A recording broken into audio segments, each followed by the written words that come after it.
Hello everyone, जय हिंद। तो कैसे हो आप सब? होपफुल आप सब बहुत अच्छे होंगे और आपकी एसएससी जीडी की पढ़ाई भी बहुत अच्छी चल रही होंगी। एंड हाँ, मेरी भी पढ़ाई ऑलमोस्ट अच्छी चल रही है। तो जैसे कि आप सबको पता है, आज है 25 मई, यानी कि संडे है। आज हमें मॉक टेस्ट देना होता है RWM पर।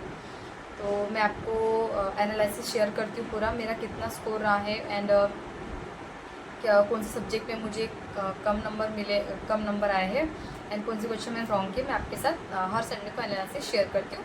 पिछले संडे को मैंने एनालिसिस नहीं शेयर किया था, उसके लिए मैं माफ़ी चाहूँगी। ये मैंने लाया है SSC GD mock test analysis आप लोगों के लिए, ताकि आप लोगों को भी अपनी गलती पता चले एंड मुझे भी कहीं ना कहीं मेरी गलती पता चल जाती है मैं जब मॉक टेस्ट देती हूँ तो।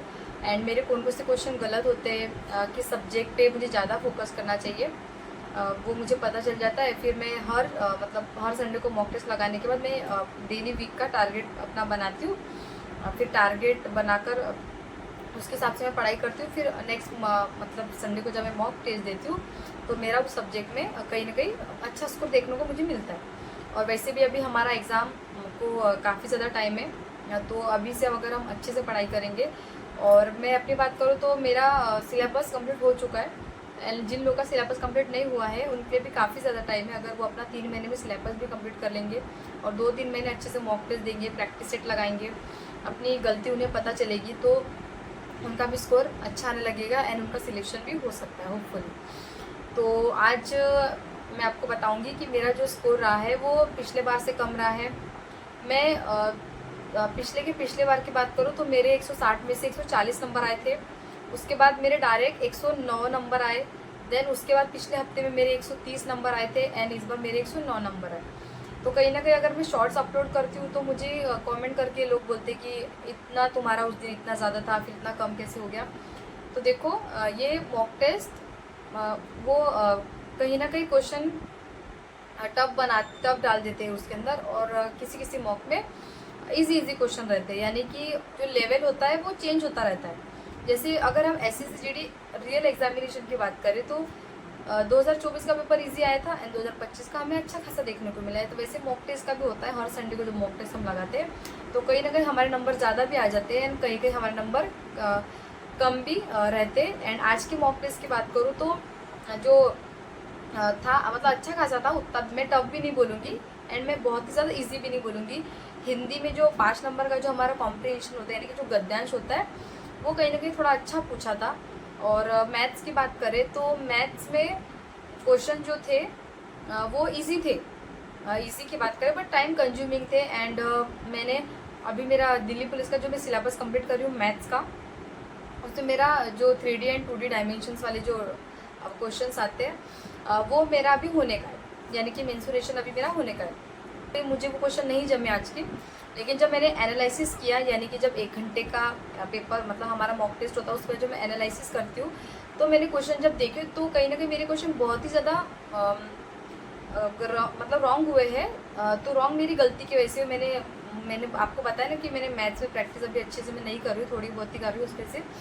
तो मेरा जो स्कोर रहा है आज का वो 160 में से 109 नंबर मेरा रहा है। ठीक ठाक रहा है, मैं उतना ज़्यादा कम भी नहीं बोलूँगी, मेरा अच्छा स्कोर रहा है एंड मैं और मेहनत भी कर रही हूँ। और आप सबको पता है कि हमारा पेपर 160 नंबर का होता है, तो 109 मेरा स्कोर रहा है। एंड परसेंटाइल की बात करें तो परसेंटाइल काफ़ी कम रही है, 77.12 मेरी परसेंटाइल रही है। और इस हफ्ते मेरी पढ़ाई भी नहीं हुई थी, मैं रिवीजन करने का मुझे टाइम नहीं मिला। मेरी बहन आई थी घर पे, तो जब कोई भी हमारे घर आता है और तो मेरी बहन है तो कहीं ना कहीं हमें टाइम नहीं मिलता है। वो आती है तो फिर हमें घूमने में कहीं ना कहीं हम चली जाते हैं, बहुत दिनों के बाद वो आती है, तो इसलिए मुझे टाइम भी नहीं मिला। तो इस हफ्ते तो मेरी बिल्कुल पढ़ाई नहीं हुई थी, लेकिन फिर भी मैंने मॉक टेस्ट लगाया। चाहे हमारी पढ़ाई हो चाहे हमारी पढ़ाई नहीं हो, हमें मॉक टेस्ट लगाना ज़रूरी है ताकि हमें पता चल जाए कि हमारी गलती कहाँ हो रही है। तो मेरे 56 क्वेश्चन सही हुए हैं एंड 12 क्वेश्चन मेरे गलत हुए हैं एंड 12 क्वेश्चन मैंने अनअटेम्प्ट, यानी कि 12 क्वेश्चन मुझे नहीं आए थे तो 12 क्वेश्चन मैंने छोड़ दिए। मैथ्स की बात करें तो मैथ्स 20 क्वेश्चन आते हैं, तो 20 में से मैंने 14 क्वेश्चन अटेम्प्ट किए थे, तो 12 क्वेश्चन मेरे सही हुए हैं एंड 2 क्वेश्चन मेरे रॉन्ग हो गए। 6 क्वेश्चन मुझे नहीं आ रहे थे, वो मैंने छोड़ दिए। GK GS की बात करें तो GK GS में मैंने 14 क्वेश्चन अटेम्प्ट किए थे। GK GS ईजी था तो 13 क्वेश्चन सही हुए एंड 1 क्वेश्चन मेरा गलत हो गया। रीजनिंग की बात करें तो रीजनिंग में मैंने 20 में से 20 अटेम्प्ट किए थे, 14 क्वेश्चन सही हुए एंड 6 क्वेश्चन मेरे रॉन्ग हुए। 6 क्वेश्चन भी बहुत ही ज़्यादा ईजी मेरे रॉन्ग हुए। जब मैंने एनालिसिस किया तब मुझे पता चला कि मैं कितना इजी क्वेश्चन रॉन्ग कर देती हूँ। और देखो रॉन्ग करने का एक और रीज़न है कि 1 घंटे का हमारा पेपर होता है। तो मैं अभी मैं दिल्ली पुलिस की भी तैयारी कर रही हूँ। तो दिल्ली पुलिस में 1.5 घंटे का काफ़ी ज़्यादा टाइम मिल जाता है। और जीडी के मॉक टेस्ट की मुझे अभी 7 तारीख को मेरा पिछले बार एग्ज़ाम हुआ था। उसके बाद अगर मैं अभी जीडी का मॉक टेस्ट लगा रही हूँ तो कहीं ना कहीं मुझे टाइम में प्रॉब्लम हो सकती है, टाइम मैनेजमेंट में। इसकी वजह से वरना मेरा 120 प्लस स्कोर इसमें रहता ही। हिंदी की बात करें तो हिंदी में मैंने 20 क्वेश्चन अटेम्प्ट किए थे। 20 में से 17 सही हुए हैं, 3 क्वेश्चन गलत हुए। 3 क्वेश्चन जो गद्यांश होता है मैंने आपको बताया उसके मेरे रॉन्ग हुए। मेरे क्वेश्चन इतने ज़्यादा रॉन्ग नहीं होते, मैं बहुत अच्छे से पढ़ती हूँ, देखती हूँ, लेकिन कभी कभी बहुत ही ज़्यादा गलती कर देती हूँ। उसकी वजह से मेरा स्कोर कम रहा। और कोई बात नहीं, नेक्स्ट मॉक में वैसे भी अभी हमें टाइम है, तो अगर हम अभी से भी अच्छे से पढ़ाई करेंगे और अगर हमारा इतना भी स्कोर आ रहा है तो कोई बात नहीं, हमारा तब तक हमारा अच्छा नंबर आएंगे और हमारा सिलेक्शन हो जाएगा। आपको बता देती कि मैंने कौन कौन से क्वेश्चन अटेम्प्ट नहीं किए थे, यानी कि मैंने क्वेश्चन छोड़ दिए। इतने इजी क्वेश्चन मैंने छोड़ दिए। तो ये देखो, एक रेशो वाला क्वेश्चन पूछा था, ये एज बताना था, इसमें बी की वर्तमान एज। तो ये भी क्वेश्चन बहुत ईजी है, इसे क्रॉस मेथड में हमें करना होता है। तो ये भी आंसर इतना इजी था, ये भी मैंने नहीं किया। एंड ये पाइप एंड टंकी वाला क्वेश्चन था। तो पाइप एंड टंकी मैंने मतलब कभी पढ़ा ही नहीं है, सिलेबस में मैंने पाइप एंड टंकी कभी पढ़ी नहीं है, तो मैंने क्वेश्चन छोड़ दिया। एक टाइम एंड वर्क वाला था, तो टाइम एंड वर्क वाला मुझे कहीं ना कहीं थोड़ा सा अच्छे लेवल का क्वेश्चन लगा, तो ये भी मैं नहीं कर पाई थी। देखो ये भी क्वेश्चन बहुत ईजी है कि 15, 18 और 36 से विभाजित करने पर प्रत्येक स्थिति में 9 शेषफल प्राप्त हो और 11 से विभाजित हो। तो इसमें 15 और 18 और 36 का हमें एलसीएम निकालना था। उसका एलसीएम आता है 180। फिर सबसे छोटी अगर 180 से हम 6 को गुना करेंगे तो 1080 आएगा। उसमें 9 शेषफल बचना चाहिए, तो 9 ऐड भी करेंगे और 11 से विभाजित संख्या है वो है 1089। तो ये क्वेश्चन बहुत ही ज़्यादा इजी था, ये भी मैंने अटेम्प्ट नहीं किया। इन टाइम एंड डिस्टेंस वाला था एवरेज स्पीड से लेकर, तो इसमें हमें एवरेज स्पीड निकालनी थी डिस्टेंस अपॉन टाइम। ये भी बहुत इजी क्वेश्चन था, ये भी मैंने छोड़। एंड एक क्वेश्चन था ये मेंस्ट्रुएशन से, तो कहीं ना कहीं टाइम नहीं बचा, उसकी वजह से मैंने नहीं कर पाई। बाकी ये भी बहुत इजी था। इसमें कर्व सरफेस यानी कि वक्र और पृष्ठ, ये भी बहुत इजी क्वेश्चन था। कहीं ना कहीं टाइम की वजह से मैं नहीं कर पाई, वरना बहुत इजी क्वेश्चन था ये। इसमें कर्व सरफेस ऑफ एरिया यानी कि जो बेलन है उसका वक्र पृष्ठीय क्षेत्रफल और उसका आयतन यानी कि वॉल्यूम लिखना था। और आगे ये सब दिया हुआ है, वक्र मतलब इसका curve surface of area and इसका वॉल्यूम दिया हुआ है हमें, इसका मतलब त्रिज्या यानी कि हमें रेडियस निकालनी थी। तो ये भी क्वेश्चन बहुत ईजी था। एंड जीके जीएस की बात करें तो देखो ये करंट अफेयर का क्वेश्चन है। तो करंट अफेयर हम कहीं ना कहीं मतलब मैं तो नहीं पढ़ रही हूँ, अभी जब एग्जाम होगा उसके 2-3 महीने के पहले मैं करंट अफेयर 1-2 साल का पूरा पढ़ूंगी, अभी नहीं पढ़ रही हूँ। तो ये करंट अफेयर से क्वेश्चन था, ये कौन सा खसरा रूबेला उन्मूलन का किसने शुभारंभ स्टार्ट किया? तो इसका आंसर जगत प्रकाश नड्डा, हमारे स्वास्थ्य मंत्री है ये। और एक और क्वेश्चन था, निम्नलिखित में से कौन से गवर्नर जनरल ने भारत में अंग्रेजी को शिक्षा का माध्यम बनाने का निर्णय लिया? इसका आंसर था लॉर्ड विलियम बेंटिक। तो ये क्वेश्चन मेरे से नहीं हुआ क्योंकि अभी मैं लुसेंट की बुक से जो मैं पढ़ रही हूँ वो मेरा संविधान वाला हो चुका है, थोड़ा बहुत संविधान का बच्चा है मेरा। एंड हिस्ट्री तो मेरे अभी स्टार्ट ही नहीं किए, तो मुझे नहीं आया। द ब्रोकन विंग, ये किसकी मतलब बुक है? तो इसका आंसर था सरोजिनी नायडू। ये मैंने अटेम्प्ट नहीं किया क्योंकि मुझे मैंने पहली बार सुनी थी। टाइगर रिजर्व में बफर जोन का विकास नामक योजना किसने मंजूरी दी है? तो इसका आंसर था मध्य प्रदेश। मुझे कहीं ना कहीं लग रहा था टाइगर मतलब मध्य प्रदेश, बट मैंने इग्नोर कर दिया, मैंने बोली गलत हो जाएगा, तो मैंने छोड़ दिया। एक क्वेश्चन था, भारत में गरीबी रेखा के आकलन के लिए कौन सी समिति की सिफारिशों का पालन किया जा रहा है? इसका आंसर था लकड़वाला समिति। तो ये भी मुझे नॉलेज नहीं था। एक और करंट अफेयर का था कि आईसीसी महिला अंडर T20 वर्ल्ड कप 2025 किसने जीता? तो इसका आंसर था भारत। तो ये भी करंट अफेयर का क्वेश्चन है, तो मैं ये भी नहीं कर रही हूँ।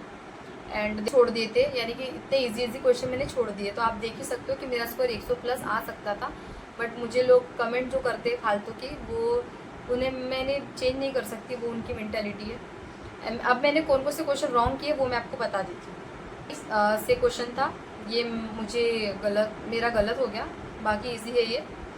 एक और ये था कि ट्रेन वाला टाइम एंड डिस्टेंस वाला मैंने आपको बताया कि टाइम एंड डिस्टेंस मेरा अभी तक मतलब मैंने रिवीजन नहीं किया उसका, तो ये मेरा क्वेश्चन रॉन्ग हो गया। देखो, और ये था भारत के राष्ट्रपति और उपराष्ट्रपति की मृत्यु की स्थिति में भारत के राष्ट्रपति के रूप में कौन कार्य करता है, कार्य करेगा। तो इसका आंसर था भारत के मुख्य न्यायाधीश, बट मैंने आंसर किया संसद। एक और ये था रीजनिंग का, मैंने बताया ना रीजनिंग में मैंने बहुत इजी थे क्वेश्चन रॉन्ग कर दिए, ये भी बहुत ज़्यादा इजी क्वेश्चन था, ये भी मैंने रॉन्ग कर दिया। एक ये सिटिंग अरेंजमेंट वाला था, ये तो मेरा हमेशा ही सही होता है, पता नहीं डोंट नो कैसे गलत हो गया। एक ये पासा वाला था, डाइस वाला, ये मेरा ऑलवेज सही होता है, बट आई डोंट नो कि ये गलत हो कैसा गया। हाँ, ये क्वेश्चन मेरा मैं 20 टिक कर रही थी, तुक्का लगा रही थी, बट बस सबमिट होने ही वाला था, 0-0 लिख कर आ गया था, मैंने 21 टिक कर दिया इसी। तो ये हमारा रियल एग्जाम तो है नहीं, इसलिए कर दिया। और देखो, ये क्वेश्चन में मुझे कन्फ्यूजन था, अगर आप भी मॉक टेस्ट लगाओगे तो आप बताना। इसमें था वेन डायग्राम वाला क्वेश्चन, रिलेशन बिटवीन बनाना था, रिलेशन। गाय लिखा है, जंगली लिखा है और जानवर लिखा है, तो मैंने क्या किया, मैंने क्या लिखा, जानवर वाला बनाया, उसके अंदर जंगली लिखा, और गाय भी जंगली होती है, मुझे ऐसा लगा कहीं ना कहीं जंगली गाय भी हो सकती होगी, तो ये मेरा कुछ गलत हो गया। बाकी इसका सही डायग्राम ये था, जंगली जानवर के अंदर लोमड़ी आएगी, लोमड़ी जंगली जानवर है, एंड गाय अलग आएंगी, क्योंकि गाय जंगली जानवर नहीं होती है। ये हमें पेपर मतलब जब हम मॉक टेस्ट लगाते तब हमें समझ नहीं आता, जब हमारा हम सबमिट कर लेते तब हमें लगता है कि अरे यार ये मेरे कुछ गलत हो गया, तो जाने दो, कोई बात नहीं। एंड त्रिभुज वाला क्वेश्चन था, ये भी बहुत इजी था, मुझे 9 और 8 में कन्फ्यूजन लग रहा था, बाकी मेरे कहीं ना कहीं कभी कभी रॉन्ग हो जाते, तो मुझे 9 भी लग रहा था और 8 भी लग रहा था, तो मैंने 9 लगा दिया, तो ये भी मेरे क्वेश्चन रॉन्ग हो गए। और हिंदी की बात करें तो जो 5 नंबर का गद्यांश आता है वो अच्छा खासा पूछा होता था। तो सेकंड वाला था मेरा, आनंद प्राप्ति अपनी स्वाभाविक कामना है, तो इसका आंसर था कामना, बट मैंने वो भी गलत कर दिया। एंड थर्ड वाला था, घोर से घोर भौतिकवादी मनुष्य में भी ये दोनों प्रवृत्तियाँ स्वाभाविक, तो इसका आंसर था। एंड एक और फिफ्थ वाला मेरा रॉन्ग हो गया कि मनुष्य में एक और तो अनास्था उत्पन्न होती है और दूसरी ओर भय, निराशा और अपवाद, तो ये मेरा क्वेश्चन रॉन्ग हो गया हिंदी का। तो मैंने आपको बता दिया मेरे कौन कौन से क्वेश्चन रॉन्ग हुए हैं, तो अगर आप लोगों के भी क्वेश्चन रॉन्ग हुए हैं यही वाले, तो कमेंट करके ज़रूर बताना। एंड ऐसे ही पढ़ाई करते रहो, मॉक टेस्ट लगाते रहो, मैं भी हर संडे को मॉक टेस्ट लगाती हूँ, मुझे अपनी गलती पता चलती है और फिर मेरा स्कोर अच्छा होता जाता है। जिस सब्जेक्ट में मुझे प्रॉब्लम हो रही है वो सब्जेक्ट में टारगेट बना के उसे पढ़ती हूँ। तो मैं ये वीडियो ख़त्म करती हूँ, मैं आपके लिए वीडियो लाती हूँ। तो अगर आपको वीडियो अच्छा लगा होगा तो लाइक शेयर कर देना, एंड कमेंट करके बता देना आपका स्कोर, एंड कमेंट करके ये भी बताना कि आपके लिए अच्छा है ये वीडियो। अगर आपको इससे हेल्प कहीं ना कहीं मिल रही है तो मुझे कमेंट करके बताना। एंड जो भी मेरे चैनल पे नए जुड़े हैं वो प्लीज़ मेरे चैनल को सब्सक्राइब कर देना।